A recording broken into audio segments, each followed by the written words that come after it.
بسم اللہ الرحمن الرحیم الحمدللہ رب العالمین الصلاۃ والسلام علی خاتم النبیین اللہم صلی علی سیدنا محمد وعلی آل سیدنا محمد۔ السلام علیکم ورحمۃ اللہ وبرکاتہ میرے ناظرین و سامعین۔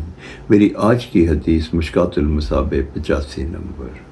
دو جہانوں کے سردار امام المرسلین خاتم النبیین رحمت للعالمین حضرت محمد صلی اللہ علیہ وآلہ وسلم نے ارشاد فرمایا، عمل کرتے رہو، جس چیز کے لیے تمہیں پیدا کیا گیا ہے وہ تمہیں میسر کر دی جائے گی۔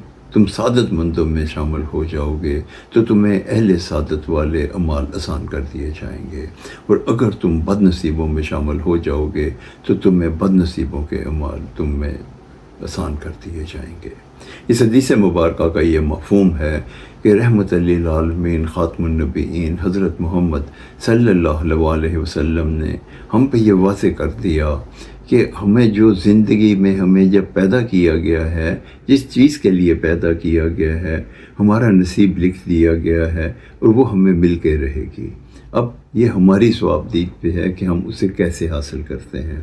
اگر ہم سعادت مند ہو جائیں گے تو اہل سعادت والے اعمال ہم بے آسان کر دیے جائیں گے، اگر ہم بد نصیبوں میں شامل ہو جائیں گے، اللہ اور اس کے رسول کے بتائے ہوئے احکامات سے ہٹ جائیں گے تو ہمارے لیے بد نصیبوں کے عمل جو ہیں وہ آسان کر دیے جائیں گے، اور اگر ہم سعادت مندوں میں شامل ہوں گے تو فلاح پائیں گے، اور اگر ہم بد نصیبوں میں شامل ہوں گے تو ہمارے لیے بربادی ہے۔